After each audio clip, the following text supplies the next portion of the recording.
श्री कृष्ण बच्चों, कक्षा 4 में आज हम पाठ संख्या 10 के प्रश्नों उत्तर के बारे में अध्ययन करेंगे। पाठ को हमने अच्छे से अध्ययन कर लिया था, उन्हीं में से कुछ प्रश्नोत्तर हैं, उनको हम अध्ययन करते हैं। तो प्रश्न है हमारे अपशब्द वाले, है ना, ऑब्जेक्टिव टाइप के और रिक्त स्थानों की पूर्ति के प्रश्न हैं। तो आइए पहला प्रश्न का अध्ययन करते हैं। पहला प्रश्न है, पानी का उपयोग होता है। अब पाठ में हमने पानी के उपयोग के बारे में पढ़ा था कि किन किन कार्यों में पानी का उपयोग होता है।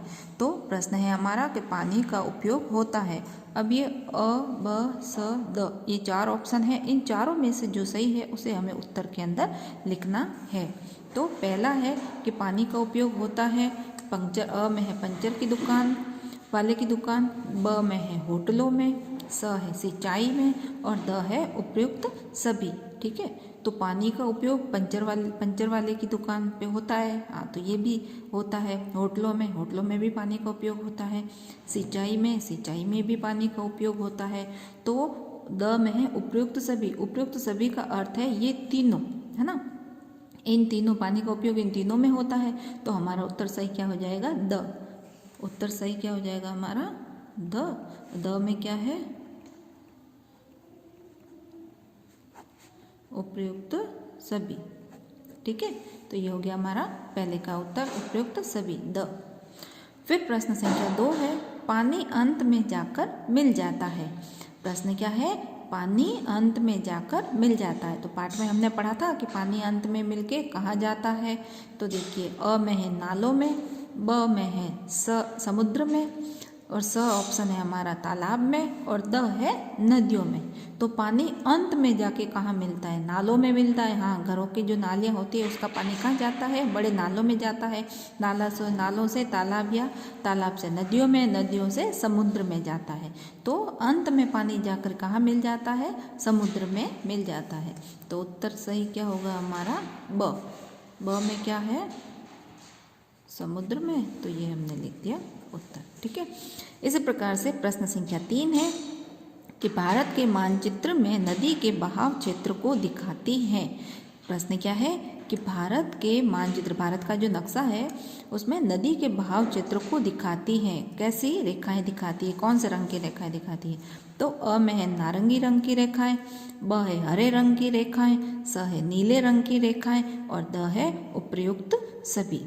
ठीक है, अ क्या है? नारंगी रंग की रेखाएं, ब क्या है? हरे रंग की रेखाएं और स क्या है? नीले रंग की रेखाएं और द है उपयुक्त सभी। तो नहीं, उपयुक्त नारंगी रंग की रेखाएं हमने पाठ में देखा था, भारत का नाम मानचित्र, तो उसमें ऑरेंज कलर की नारंगी रंग की रेखाएं थी, नहीं थी। हरे रंग की रेखाएं नहीं, नीले रंग की रेखाएं थी। ठीक है, तो उत्तर क्या हो जाएगा हमारा? नीले रंग की रेखाएं, स हो जाएगा उत्तर सही। स में क्या है?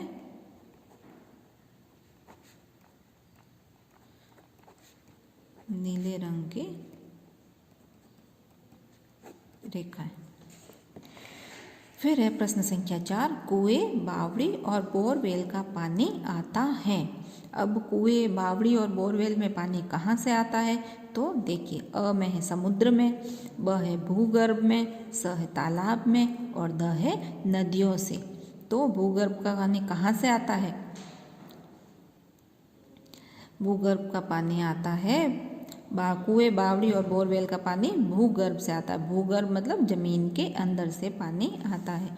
तो उत्तर क्या हो जाएगा हमारा? ब में क्या है? भूगर्भ से। फिर प्रश्न संख्या 5 है कि हरिद्वार में नदी बहती है। प्रश्न 5 क्या है कि हरिद्वार में नदी बहती है। अब इन चारों में से कौन सी नदी हरिद्वार में बहती है? उसका उत्तर हमें लिखना है। अ में है यमुना नदी, नहीं, यमुना नदी तो नहीं बहती है। ब है गंगा नदी, स है सरस्वती नदी और द है चिनाब नदी। तो सरस्वती नदी तो लुप्त हो चुकी है बच्चों। यमुना नदी हरिद्वार में नहीं है। चिनाब नदी भी हरिद्वार में नहीं है। तो हरिद्वार में कौन सी नदी है? गंगा नदी। आप लोग जब हरिद्वार जाते हो तो क्या लाते हो? वहाँ से गंगा जल लाते हो। गंगा जल कहाँ? गंगा नदी से लाते हो। तो उत्तर हमारा क्या सही हो जाएगा? ब, गंगा। ठीक है, फिर प्रश्न संख्या 6 है, रिक्त स्थानों की पूर्ति कीजिए। तो पहला प्रश्न है, छोटे नालों का पानी खाली जगह किसी नदी से मिल जाता है। छोटे नालों का पानी कैसे मिल जाता है नदी में? आगे जाके। क्या आएगा रिक्त स्थान में? आगे जाके किसी नदी में मिल जाता है। फिर दूसरी रिक्त स्थान है, घर के आसपास नालियों का पानी जमीन के खाली जगह की ओर बहता है।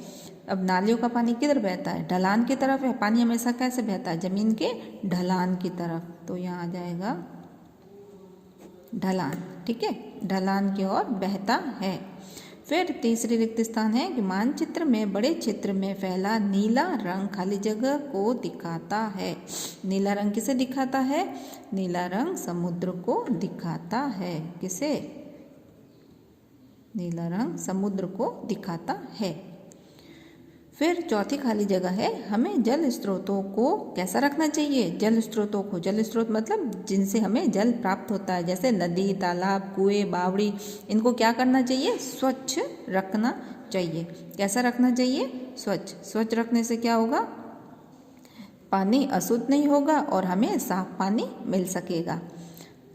फिर पांचवी खाली जगह है कि वर्षा का पानी जमीन से रिस रिस कर खाली जगह में जाता है।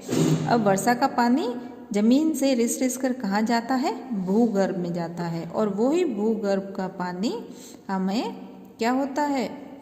कुएं, बावड़ी, बोरवेल, इनसे वापस प्राप्त होता है। ठीक है।